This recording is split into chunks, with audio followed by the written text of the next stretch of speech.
Hello, I am Nadia Costanzo, head of Africa and Latin America banking at Transferwise, so I'm responsible for market expansion in these continents.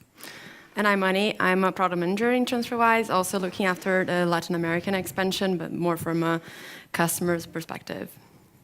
We're here to talk to you about Transferwise. Transferwise started when two Estonian friends, were having competing foreign currency issues. They were consistently sending money to different currencies, and they realized that they were consistently getting ripped off by banks through hidden fees and poor exchange rates. So they eventually decided to start helping each other out by sending each other this local currency. They eventually started doing this for friends of friends, until they realized this was a huge problem. And from there was born Transferwise. Our mission, money without borders, instant, convenient, and eventually free. We believe that global finance is truly a thing that everyone should have access to, and it should be in line with the consumer behaviors of today. So it should be fast, it should be convenient. You shouldn't have to really move very far to be able to have access to international finance. And of course, it should be cheap. So our product started with the Send Money product, which is our international transfer product. This is our core product still today, and probably the area that we have most expertise in, and where we're most contributing to financial inclusion. How do we contribute to financial inclusion with the Send Money product? So firstly, we offer very low costs for international money transfers. So the fees that we offer are some of the most competitive fees on the market, extremely low. Secondly, we actually charge the real exchange rate. So what we're trying to be is transparent, showing our clients what the exchange rate that they're going to be charged are, and it's the bid market rate. So when a client comes to our website and they make the transfer from, let's say, euro to GBP, as in this example, but it can be in many other markets all over the world, the amount that they'll see on their screen is what exactly what the final customer will receive. And finally, in order to enable the cheapest money transfers, we actually will show competitor pricing on our website. So essentially, we really care that money transfers should be free, should be cheap for our clients. And so if that means that they need to go to someone else to do that, we will give you all the way to do that by showing you the fees. So as you can infer by what I'm saying, one of our huge values is actually transparency. We believe that inclusive finance is not possible unless we're protecting consumers from hidden fees, from prices that they can't see. So we take transparency very seriously by even, as I said, showing competitor pricing, showing the real exchange rate, and offering the real exchange rate. We have full teams working on this in our company, and it's a value that we all abide by. How does this work, you might ask? So we have built a network of local accounts, local bank partnerships all over the world. So what we do is we actually have accounts locally where we use to send out the money, so we don't actually have to do international transfers on a day-to-day basis. We partner with banks, usually locally, so we have a pricing structure with the banks, so we usually pay them a fixed and variable cost per transfers. And then we bundle that with our operational expenses and with a profit margin that we then pass on to the customers. And even with doing this, we still tend to be up to 8 times cheaper than banks. So we started to realize that international money transfers weren't the only problem that global consumers were facing, right? So we decided to launch in 2017 the borderless bank account. This is basically an account which allows you to store money in up to 45 different currencies. You can have bank details in 5 different currencies, including USD and Euro. And in some countries now, you can actually have a debit card to be able to spend the money from that account. Still working towards that. It's a very new product. Some of the benefits that we see for the borderless account towards financial inclusion are, firstly, the convenience that our product offers. So as I mentioned, we're a completely digital product. You don't actually have to go anywhere to be able to open your account. So this will cut out completely the needs to go to a bank branch, fill out forms, sit in line for hours. We know this is a problem all over the world. So you can really just do this directly from your mobile phone. Another benefit that we offer and that we see is going to be very helpful towards financial inclusion with the borderless account is the fee structure. So essentially, you don't have to have any minimums to open this account. There's no fees to open the account. We only charge you for the transactions that you do, and essentially, it's all very fair pricing and very cheap pricing. Finally, the idea of being able to hold currency or hard currency in different in the same account is a huge benefit that we see. We're seeing all over the world, people who are living in a country whose currency tends to be quite fluctuating actually really love the product because they can store money in a hard currency account, reducing the risk of inflation. Of course, there are challenges associated with this account. It's very new to us, and we'll talk a bit about that later. So where are we today? We now have 4 million customers all over the world. Every month we move over 3 billion British pounds, and every day we're saving customers over 3 million pounds. Sorry. We are offering 1,300 currency routes. That means that we have 71 receiving countries, 43 sending countries, and a total of 49 currencies. We are expanding continuously. This is our global map. As you can see, we still have a long way to go, particularly in Africa, but we are consistently working on expanding to these markets. In the next coming months, we're actually launching 9 new currencies in Africa, which are going to reach 18 countries. In Latin America, we're also launching a few new receiving currencies, as well as really strengthening our work in terms of the sending markets. And I'm going to pass the word to Annie, who's going to talk to us about one of our greatest success stories, the case of Brazil. Okay, great, thank you. So just taking a step back, I'm actually, and although I'm an economist, I don't have a huge background in financial inclusion, and I haven't really started thinking about it until recently when I moved to Fintech. But I do have an extensive background in product, and that's the perspective that I want to bring to this stage today. A lot of the things that I'm going to say here actually have already been mentioned, maybe approached from different angles, but it's good to see that we seem to be on the same page and thinking the same things.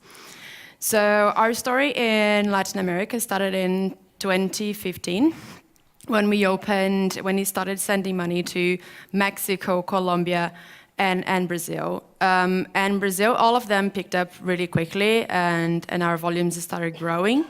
But Brazil was the one that picked up faster. And at that point, customers were telling us, great, amazing that you're sending money to Brazil, I love that. What about sending money from Brazil? Because I also have that need and no one is really helping me. So that's when we started getting more and more customers telling us that that's what they were looking for. And then we started hearing stories like, oh, I have to send money to my grandchild who is living in Spain. She's ill, she needs treatment, she lives with her mother, my daughter, she had to stop working to take care of her. I've been using the banks, but it's really expensive. Now my son is also living there to help them because they need help, and I really need to squeeze on the fees as much as I can so that the money that I can send actually is enough for them to live off.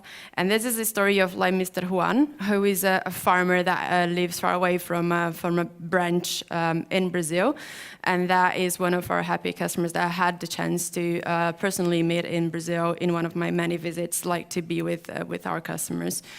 So I think the story here is the key takeaway, don't underestimate the potential of a market and the need for disruption. I think it's very well known, the story of like the receiving markets, and it was mentioned here today, the use case of like the migrants that live in their countries and then want to send back money back to their families, but that's not the only use case that is out there. So we launched in Brazil, and this is our like growth curve. This is only new users that we are adding every month. This is not even our active user base. So we were growing like tenfold in the first couple of years, and how we did it, and that's what I want to talk about. You may or may not know that Brazil, as many other developing countries, has a highly regulated foreign exchange market. So you cannot really enable people sending money from Brazil if you're not an previously authorized financial institution for that specific purpose. And that process can take up to 2 years or even more. Like our license has been going on, our license application process has been going on for almost 2 years by now. But we wanted to go there. We wanted to arrive there faster. One, because we saw that there was a need for that. Our customers were really asking for it. But also because we believe that this is the best way of understanding what's really going on in a market, how to really solve the problem. What's this problem that really needs solving? More people here talked about it today as well. Sometimes we use the term pilot. Sometimes it was more like jargon, like minimum viable product and that kind of thing. But we are mainly talking about the same thing. We're talking about finding a workaround, finding a way that is going to enable you to learn faster about your customer and about the problem they're solving. So this is my second takeaway. So always try and find the fastest and simplest way possible to test the product. Don't rely too much on super expensive market research, and don't wait too long to actually put everything you know into practice and understand whether that's what's really happening in that market with those customers.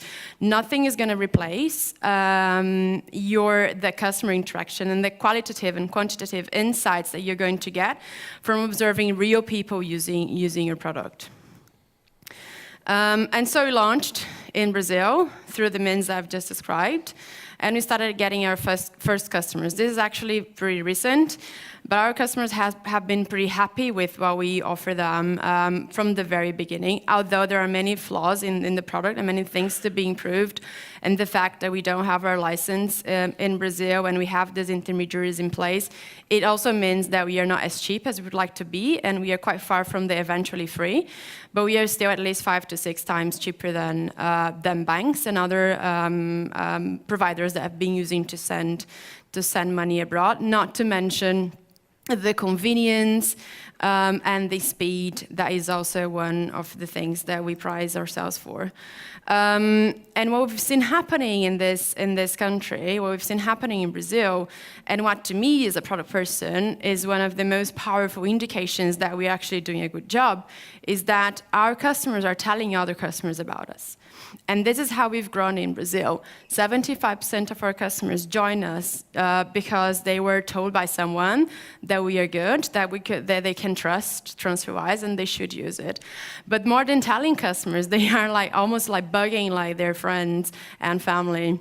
They're vouching for us, and that counts a lot when it comes to financial services. Is your money that it's there, and you really need that reassurance that your money is going to be safe and your money is going to arrive where it needs to arrive.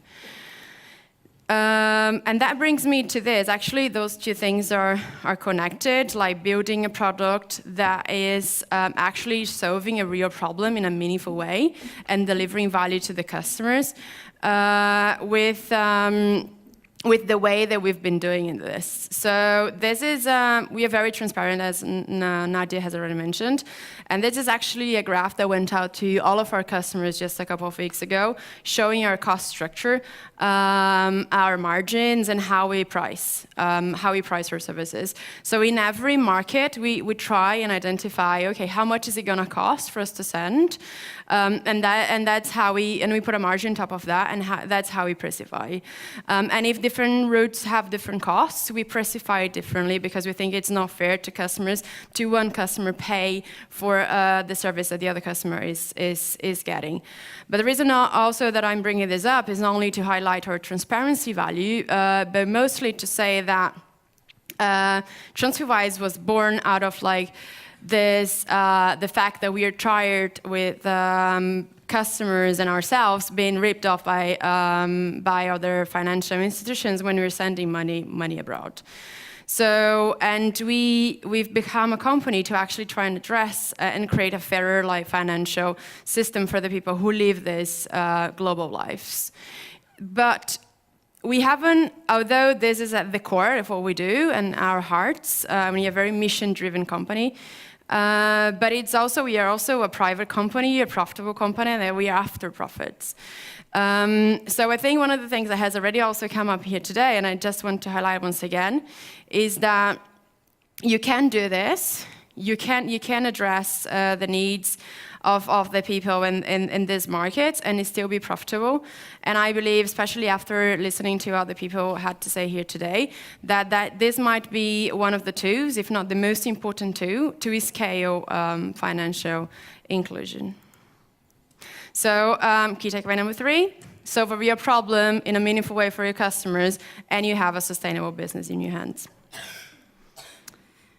So we don't have much time left, but there's obviously a few challenges for us to be able to reach financial inclusion. We've had a great success story so far, but it's not all been easy.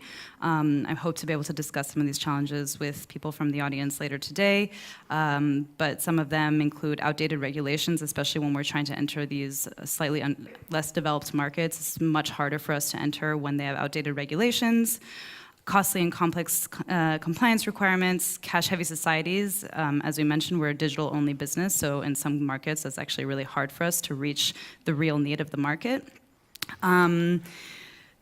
Digital-only product. We actually do require account ownership in some cases, and we also ask for ID and proof of address requirements for certain types of transactions and levels of transactions, which, of course, in many markets is a little bit difficult to access, as been mentioned earlier today. So these are some of the challenges we're facing, but we are tackling them, and we hope to be able to achieve better financial inclusion through Transferwise in the coming years. Thank you very much. Thank you.